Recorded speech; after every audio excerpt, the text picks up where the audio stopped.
Olá, aqui é Pai Dermes de Xangô e mais uma aula do nosso curso de Teologia de Umbanda, aula número 6, cujo tema é a Tríade de Umbanda, Caboclos, Pretos Velhos e Crianças. Este curso é uma parceria entre a Tenda de Umbanda Caboclos de Bois e a Pirintra das Almas e o canal Saberes de Axé. Agradeço aos meus filhos Pedro e Luiz pela iniciativa, pelo canal e por este curso. Agradeço também a você que tem acompanhado as aulas, em especial este vídeo. Você pode participar comentando no próprio vídeo, aí na parte específica para comentários, sugestões, críticas, etc. E também participar do grupo de discussões no WhatsApp 19 9970 64603. Lá nós colocamos materiais complementares, reapresentamos os temas, ouvimos sugestões, ouvimos o que cada um tem a colocar. Lembramos que este curso prima pelo respeito à diversidade e não tem a intenção de colonizar mentes e terreiros com os fundamentos da nossa casa de forma nenhuma. Cada casa, cada segmento tem os seus fundamentos, literalmente bem fundamentados, e assim nós seguimos nesse diálogo bastante fraterno, de construção do conhecimento.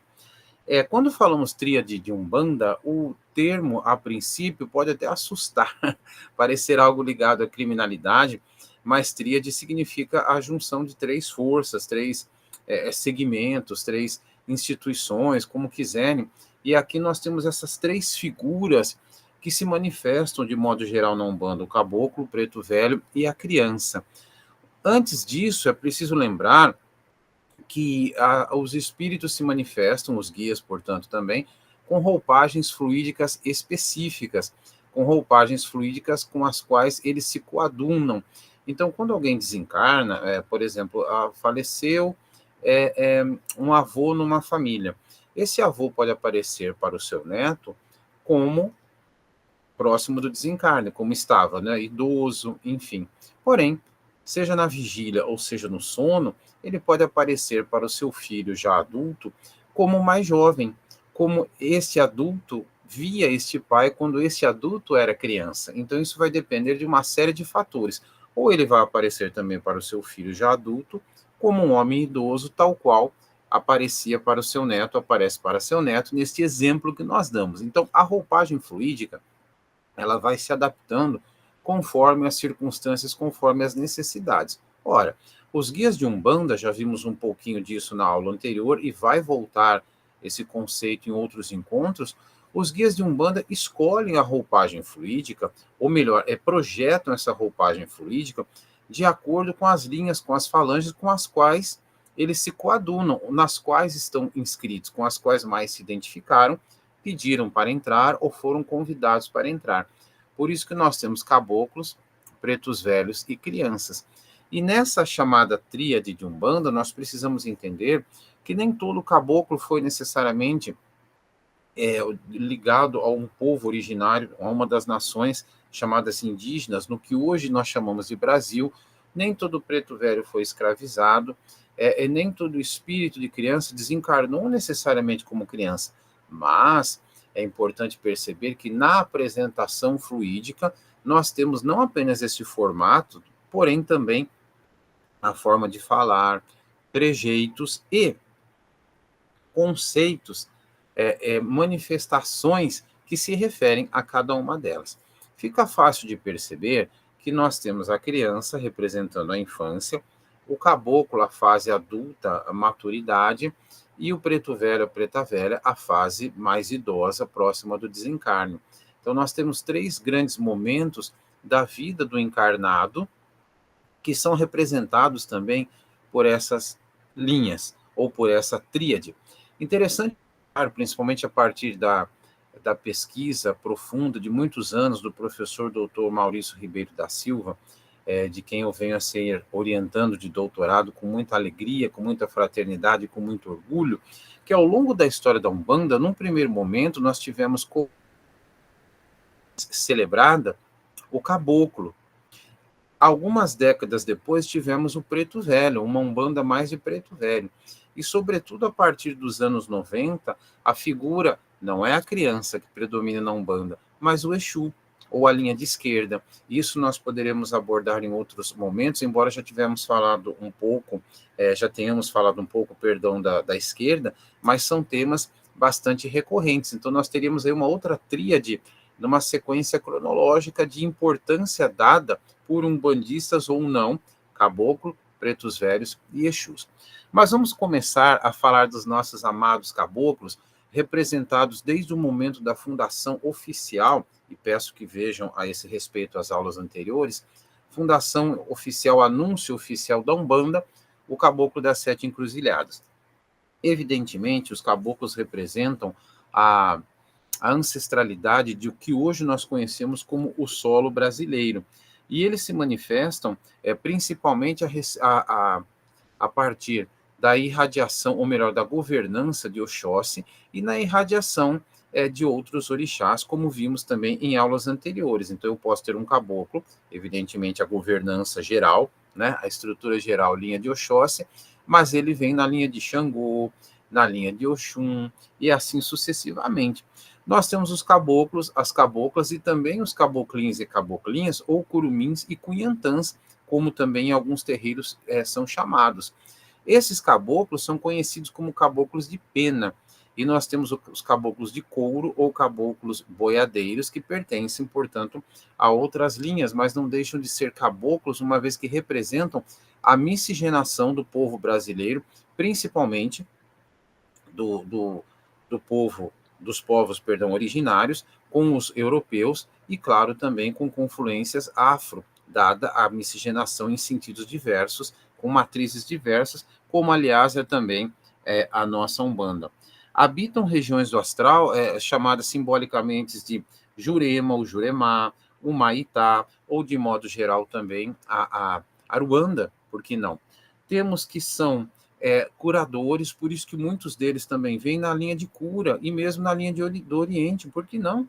Né, como diz um ponto, caboclos não têm caminhos para caminhar, então todos os caminhos são deles. Caboclo das Sete Encruzilhadas, o que ele disse? Se quiserem me dar um nome, me chamem de caboclo, porque tive a honra de nascer na última encarnação em solo brasileiro, como caboclo, assim, mais ou menos numa linguagem simples, e, ao mesmo tempo, das Sete Encruzilhadas, porque não haverá caminhos fechados, né? Então é uma simbologia muito bonita. Manifestam-se também os caboclos e as caboclas, não só na Umbanda, evidentemente, há outras religiões que trabalham com essas entidades, e por vezes, mesmo em mesas mediúnicas, onde eram rechaçados no passado, e quando não aceitos hoje, por vezes, manifestam-se com outras roupagens fluídicas, independentemente de placas, a fim de trabalhar para o bem, para a luz, para a cura. Então, nós encontramos também essa circunstância. Tudo que os caboclos fazem, como os guias de modo geral, tem um fundamento. Então, os seus brados são para quebrar miasmas, né, para limpar ambientes. O estalar de dedos não é característico apenas dos caboclos, mas é uma das suas marcas. Também temos aqui uma reflexão a respeito da quebra, da dissolução de miasmas, de energias deletérias, para que se trabalhe, se harmonize mais um ambiente, uma pessoa, né, um consulente, se assim quiser chamar, como for. Uma outra coisa para nós pensarmos nos caboclos, e tantas, repito, cada aula é apenas uma semente, né, de discussão de 20, 30 minutos, para que o diálogo floresça mais e mais. Nós temos o seguinte: quando se olham as biografias arquetípicas de caboclos, por exemplo, às vezes se conta uma história arquetípica, um arcabouço do cobra coral, do jiboia, do pena branca, da iara, etc. e tal. Estas histórias costumam confluir. Então, um dado muito interessante: se você pesquisar a história do caboclo pena branca, a história arquetípica, não é individual de cada caboclo pena branca, se você pesquisar no caso brasileiro, você vai ver que ele foi um grande diplomata, colaborando para a união entre diversas nações de povos originários aqui no Brasil. O mesmo ocorreu na América do Norte, quando você tem um caboclo chamado Pena Branca, chamado no astral, com uma biografia dessa forma, também no que hoje se chama Estados Unidos da América, nós temos um Pena Branca que foi também diplomata. Então, essa característica é muito interessante, porque ela aparece aqui e também aqui, ou seja, onde chamamos hoje Brasil, onde chamamos hoje Estados Unidos. Por várias razões, eu diria uma só, bem básica, aqui no nosso encontro. A espiritualidade é muito sábia, ela não irradia apenas num lugar, num momento específico, pensando num momento específico. Não, naquele momento específico, em vários lugares. Em dados momentos da história também, claro, conforme a compreensão do ser humano, haverá manifestações fantásticas, mensagens maravilhosas, ensinos maravilhosos, que infelizmente por vezes são deturpados. Entretanto, se eu dei esse exemplo do Caboclo Pena Branca e dessas biografias arquetípicas que se cruzam no caminho da diplomacia, existe uma outra coisa para pensarmos, não podemos deixar de pensar nisso. Muitos dos penachos, por exemplo, usados pelos caboclos nos terreiros de Umbanda, não correspondem aos povos originários do que hoje nós chamamos de Brasil. Então, são vendidos muitos penachos que correspondem muito mais às nações, aos povos onde hoje se chama Estados Unidos da América, do que no Brasil. Então, é interessante perceber que nisso tudo existe uma questão cultural, nisso tudo também existe certamente uma influência do xamanismo, embora o xamanismo não seja norte-americano, esse conceito ele é universal, está inclusive nas nações indígenas do que chamamos de Brasil, está na Sibéria, está entre os esquimós, enfim. Mas por influência da mídia, da literatura, etc. e tal, você tem muito mais uma marca dos Estados Unidos da América. Então é interessante percebermos, quando vamos confirmar o penacho de um caboclo num terreiro, aqueles terreiros que usam penacho, meu pai, minha mãe, é este aqui que o senhor quer mesmo? Ou será que é uma projeção do médium? Então precisamos confirmar. Há médiums que às vezes compram sem confirmar coisa alguma, e a entidade, na sua humildade de quem quer trabalhar, usar aquele instrumento de proteção, cores, irradiações, etc. e tal, aceita aquele penacho. Mas isso não significa que nós, encarnados, não precisemos pensar, repensar nossas atitudes para que elas sejam mais harmônicas e, de fato, deem voz ao caboclo e não aquilo que o médium deseja. Então, em linhas gerais, aqui nós temos um pouquinho sobre os caboclos.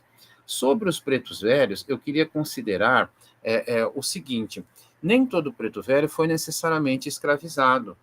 Então, nós temos muitos espíritos que se manifestam na linha dos pretos velhos que são ancestrais, são mestres, são griots, ou griot do francês, não se pronuncia o S no plural, são contadores de histórias, são mestres, são memórias de comunidades que foram transplantados para a América, geralmente, como escravizados.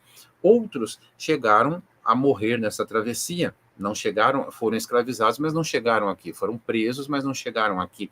Então, as biografias, elas variam muito. O que é importante perceber é que o preto velho vai realçar aquela matriz, tivemos uma aula sobre isso, aquela matriz chamada afro, que muitas vezes, na própria história da Umbanda, umbandistas, primeiro congresso de Umbanda em 41, no Rio de Janeiro, e em outros momentos procurou abafar, como se fosse algo de segunda categoria, de nível baixo, baixo espiritismo, assim como também toda a tradição, a sabedoria indígena, digamos esse termo de modo geral. Então, este preto velho que se manifesta, que em algumas vertentes é chamado de pai velho, e isso não necessariamente está tirando o vocábulo preto e preta, tá, da atribuição, mas chamando por conta do aspecto da senioridade, o ancião.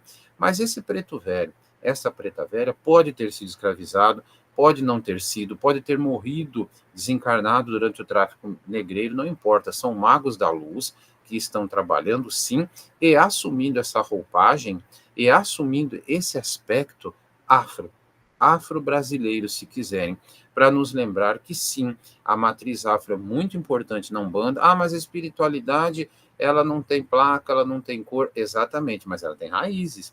Elas têm raízes culturais, e na Umbanda aceitamos a todos. Olha, se aceitamos o cigano, se aceitamos o judeu, se aceitamos o muçulmano, o Orixá Malê, já citamos essa entidade, tantas outras que vêm. Se aceitamos o cruzado, se aceitamos o da Mesoamérica, por que não vamos aceitar o afro? Por que vamos discriminá-lo, não permitir que ele se manifeste como tal? Existe ainda um outro aspecto que eu quero falar sobre esses magos da luz, ótimos conselheiros, que também, evidentemente, trabalham pelo bem, pela luz, claro, e se manifestam também muitas vezes como quimbandeiros.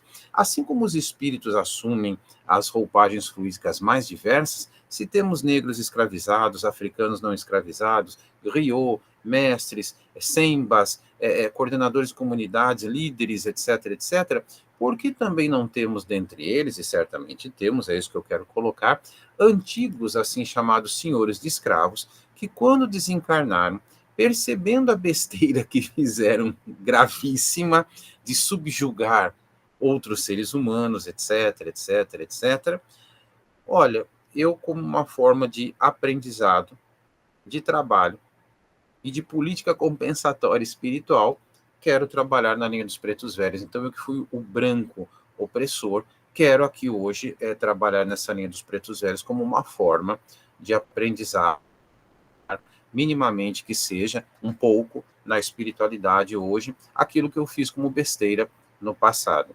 Já citei em outra aula que quando estive em Portugal para presidir o Fórum Europeu de Umbanda e participei de inúmeras giras, sempre trabalhando, sempre trazendo as entidades em terra, fiz palestras, etc. e tal, mas assim, falando das entidades, Pai João de Angola, que tem a humildade de trabalhar com esse médium, certa vez disse, palavras minhas, né, agora tentando resumir, que era muito interessante, que ele ficava feliz, eu não sei muito bem, ouvir numa gira pessoas com aquele sotaque que no passado se ouvia de então senhores de terra, senhores de escravizados, senhores, entre aspas, de seres humanos aqui no Brasil de modo específico.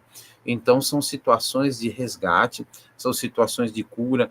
Nós temos sim muitas vezes irmãos visitantes, até mesmo médiums, mas vamos pensar, o irmão visitante chega com o coração repleto, atitudes repletas de preconceito racial, racismo religioso, inclusive, mas ele está precisando de ajuda, vai aos pés de um preto velho, pode ser um médium branco, é um médium que não tenha as características físicas e culturais de um homem negro, de uma mulher negra. Este consulente, chamemos assim, este visitante, não vai perceber, não vai associar, vai continuar muitas vezes discriminando, mas será muito bem atendido por um preto velho, por uma preta velha, que a despeito da roupagem física de seu cavalo, vai colocar uma semente de compreensão, um pensamento de justiça social, um pensamento de compaixão humana, para que aquela pessoa se abra e perceba o chão que ela está pisando. Mesmo que ela não perceba, mesmo que ela não queira se dar conta, mesmo que ela chegue com o nariz empinado, ela será muito bem tratada. Mas a semente desafio da reflexão de que um terreiro é um quilombo, todos são muito bem-vindos, mas é um trabalho coletivo além de individual, e de justiça social, sim, e de justiça espiritual, essa semente estará plantada, não é? Muito bem. O terceiro elemento desta tríade é a criança. E aqui nós estamos falando da linha da Ibejada, e aqui eu quero ressaltar o seguinte: Ibejada não é Herê, Ibejada não é Ibejis. Então, Pai Dermes, fala um pouquinho dos orixás Ibejis. Eu vou falar, mas não hoje. Haverá uma aula específica sobre isso. Mas nós temos os chamados orixás gêmeos na cultura iorubá, e nós temos também, na tradição religiosa, enfim, e nós temos também a figura de Doum. Circula pela internet uma outra fonte de origem de Doum, que viria de um episódio característico, até folclórico, numa loja de Umbanda, eu não vou relatar aqui, mas na verdade não, nós temos a origem etimológica, ou seja, da palavra, do conceito, do Idoum, aquele que nasce depois, é o terceiro filho, aquele que nasce depois de um casal de gêmeos. Então, isso é uma situação que nós vamos discutir quando falarmos dos Ibejis. Mas sobre o Herê, eu quero fazer uma breve pincelada que, sobretudo nos cultos de nação e em algumas umbandas também, mas nos fixemos nos cultos de nação, o Herê nada mais é do que uma manifestação infantil, infantilizada do inconsciente do médium. Ele tem um nome, ele tem características, ele tem comportamentos, mas seria mais ou menos esse conceito, portanto, se tratando muito mais de uma excorporação do que de uma incorporação. O conceito de excorporação, nós também vamos tratar dele quando nos referirmos aos orixás e aos conceitos diversos que nós temos sobre orixás. Agora, as crianças, aqueles que pertencem à linha da Ibejada, e como eu disse também numa das aulas, nós podemos questionar, como muitos questionam, se a Umbanda ela apenas louva ou ela cultua orixás. Mas nós não podemos negar que as entidades estão ligadas aos orixás. Então, se eu cultuo pretos velhos, eu estou cultuando, evidentemente, ainda que de forma indireta, o Baluaê e o Mulu. Se eu cultuo a Ibejada, eu estou cultuando os Ibejis, mesmo que de forma indireta. Ah, Pai Demis, eu acho que eu apenas louvo. Tudo bem, mas a referência está ali. Seja louvar, seja cultuar, como quiserem. Tá. Muito bem. Essas crianças, esses espíritos que se apresentam como crianças, geralmente tiveram vida encarnada. E por que eu digo geralmente? Porque há aqueles que se apresentam em determinados segmentos especificamente como seres naturais e dizem o seguinte: olha, eu não tive uma vida encarnada. Eu tenho uma vida num plano específico espiritual, assim como outros seres, também alguns segmentos entendem assim os Exus Mirins, e repito, aqui nós não estamos apresentando os fundamentos da nossa tenda de Umbanda, Caboclos de Bois e a Pelintra das Almas, nós estamos estudando de uma forma simples, acessível, conceitos teológicos, e a teologia de Umbanda, na verdade, é um grande guarda-chuva que comporta teologias, e não apenas de Umbanda, e sim de Umbandas. Então, nós temos essa referência de que muitas crianças que se apresentam, elas são seres naturais, como também existe esse conceito em relação aos orixás. Embora orixá seja uma situação, criança e Exu Mirim que se apresentem como seres naturais, são outras situações. De qualquer forma, nós teríamos essas duas vertentes, portanto. Crianças que foram encarnadas, crianças, seres naturais, que não foram encarnados. Como o nosso curso de teologia leva à reflexão, eu apresento o seguinte: há casas em que apresentam as crianças como encarnadas, outras como seres naturais, e algumas que apresentam o aspecto duplo. Entidades que se apresentam, me desculpe a repetição de apresentar, mas fica mais fácil falar assim, que se apresentam dessa maneira. Sou um ser natural, sou um ser encarnado que tive uma biografia, tive características específicas, etc. e tal. O que é importante perceber, como em todos os guias, é que as crianças, elas não são bobinhas, como muita gente pensa. Nem as crianças encarnadas, nossos filhos, nossos sobrinhos, nossos alunos, nossos netos, de forma nenhuma, as crianças dos nossos terreiros, e nem os espíritos que se apresentam como crianças. Também, a linha da Ibejada, ela não pode carregar preconceitos. O que são preconceitos? Preconceitos sociais. Menino veste azul e menina veste rosa. Nós podemos sim representar cores, e elas são tradicionais da Umbanda, o azul e o rosa, tudo bem, mas nós não podemos achar que só o menininho, aquele que se apresenta como menininho, é que vai brincar com carrinho e que a menininha vai brincar com boneca, como se homem não cuidasse de criança ou não devesse cuidar e mulher não dirigisse. Então, terreiro também é lugar de nós quebrarmos os preconceitos. Se eu vou usar o azul e o rosa, que eu use com consciência. Se eu vou ter carrinho, se eu vou ter boneca, muito bem. Vocês percebem que esse nosso curso, abrindo parênteses aqui, cada aula, como a aula é breve, né, nunca, enfim, não caberia tudo, mesmo que ela durasse 1h30. Mas em 20 minutos, meia hora, pouco tempo. Vocês percebem que nós não estamos trazendo aquelas características que geralmente discutimos. Qual a cor da vela? Qual o cigarro que usa? Qual a bebida? Não. Podemos falar disso? Sim, eu falo em todos os meus livros, falo em palestras, os terreiros falam sobre isso. Mas nós estamos aproveitando a oportunidade, repito, para lançar algumas sementes de diálogo que inquietem, que tragam conforto. Ah, que legal, eu tenho uma identidade e uma identificação maior com a Umbanda, mas também levem, às vezes, a uma perturbaçãozinha do bem, a perder o sono, a perder, entre aspas, né, que não é perder 15, 20 minutos para uma reflexão, falando, caramba, eu não tinha pensado nisso, eu sou médium há tanto tempo, eu estou entrando na corrente, eu vou tomar o meu passe 1, 2 vezes por semana, ouvir um bom conselho.